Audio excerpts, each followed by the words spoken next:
கண்டதே காட்சி என்று கொண்டதே கோலம் என்று மனப்பொழியில் வாழ்கின்ற மனிதனே, நீ வாழ்கின்ற வாழ்க்கை எல்லாம் அது வீணான வாழ்க்கையே. ஆம் பிரியமானவர்களே, அந்த வீணான வாழ்க்கை கூட நிரந்தரமான வாழ்க்கை அல்ல. அல்லேலூயா. அண்ணன்மார தம்பி வாரே, அருமையான பெரியோரு, அக்கா தங்கை அம்மா மாறே, அன்பு நிறைந்த பிள்ளைகளே, இயேசுவிடம் வந்து பாருங்க, உங்க இதயத்தை தான் இயேசுகிட்ட தந்து பாருங்க. இயேசுவிடம் வந்து பாருங்க, உங்க இதயத்தை தான் இயேசுகிட்ட தந்து பாருங்க.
அண்ணா மாறே ஐயா மாறே இயேசுவிடம்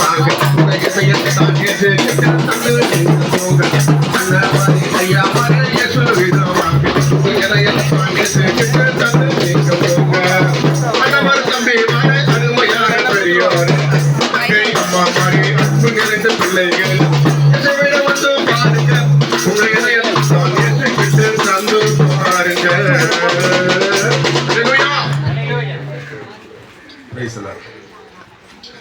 ஏசப்பா உங்க அன்ப போல வருமா இந்த உலகம்தான் எனக்கு சந்தோஷம் சமாதானம் தருமா சந்தோஷம் சமாதானம் தருமா நீங்க போதும்பா நீங்க மட்டும் போதும்பா நீங்க போதும்பா நீங்க மட்டும் போதும்பா ஏசப்பா உங்க அன்பு போல வருமா இந்த உலகம் தான் எனக்கு சந்தோஷம் சமாதானம் தருமா சந்தோஷம் சமாதானம் தருமா.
வருஷமாக முடியாமல் நான் கிடந்தேன். மூந்தி செல்ல முயற்சி செய்தேன், ஏமாற்றம் நான் அடைந்தேன். அவர் கண்கள் என் மீது பட்டதே, அவர் கண்கள் என் மீது பட்டதே. பாதைக்கு சுகம்தான் நான் பெற்றதே,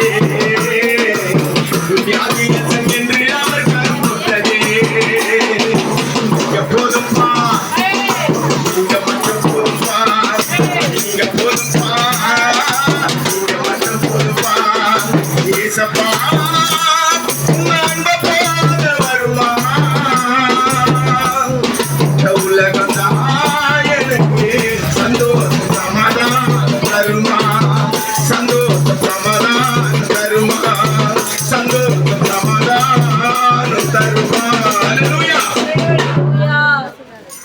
ஆண்டவரும் அருமை இரட்சகரும் இயேசுவின் நாமத்தினாலே இந்த மாலை பொழுதிலே இந்த பகுதியில் இருக்கிற ஜனங்களை இயேசுவே வழிங்கிற ஊழியத்தின் சார்பாக உங்களை வாழ்த்துகிறோம், உங்களை ஆசீர்வதிக்கிறோம்.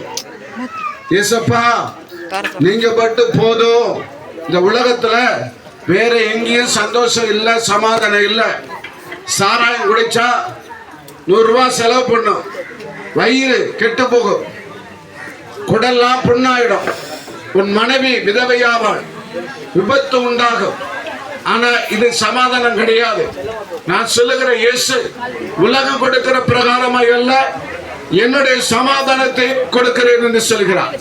உன் வாழ்க்கையில சமாதானத்தை தேடி அங்க இங்க ஓடாதே.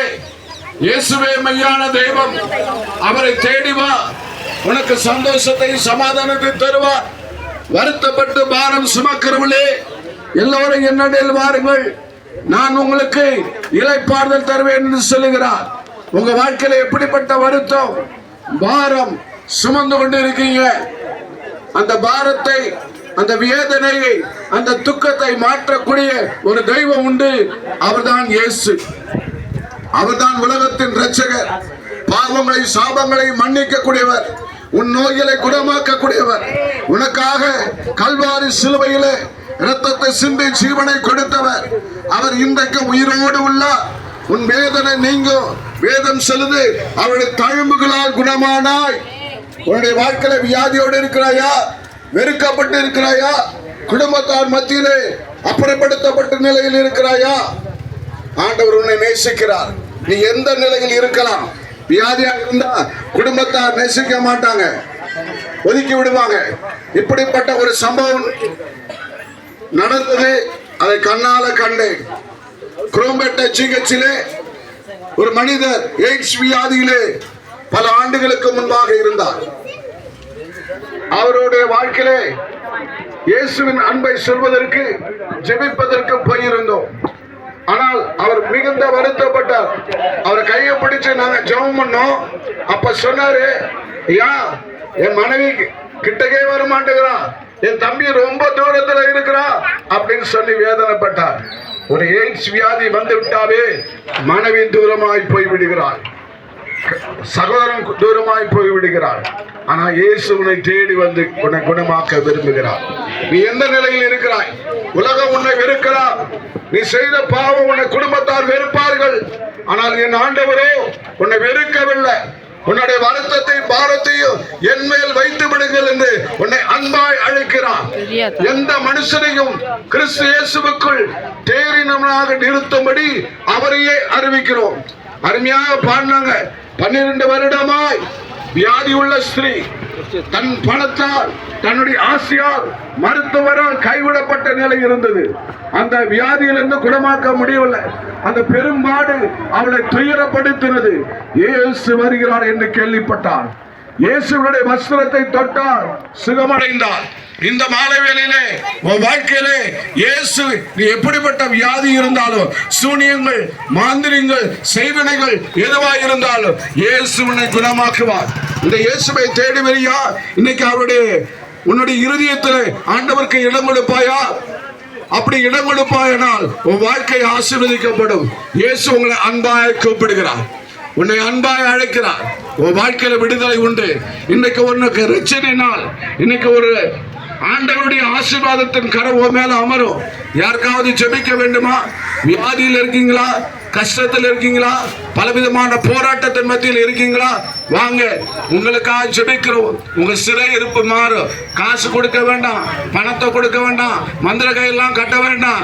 நான் சொல்லுகிற இயேசுவை உள்ளத்தின் ஆழத்திலிருந்து இயேசுவே மெய்யான தெய்வம் என்று சொல்லி அறிக்கையிட்ட இயேசுவை ஏற்றுக்கொள்வாயினால் உன் பாவங்கள் மாறும், உன் சாபங்கள் மாறும், உன் அக்கிரமங்கள் மாறும். உன்னை வாழ வைப்பார். உன் குடும்பம் சுகமாய் இருக்கும். நீ செய்கிற வேலை ஆசீர்வதிப்பார். உன் பிள்ளைகள் ஆசீர்வதிக்கப்படும். உன் மனைவி ஆசீர்வதிக்கப்படுவாள். உன் தாய் தகப்பன் ஆசீர்வாதமாய் இருப்பாங்க. இயேசு எல்லாரையும் ஆசீர்வதிக்கிறவர்.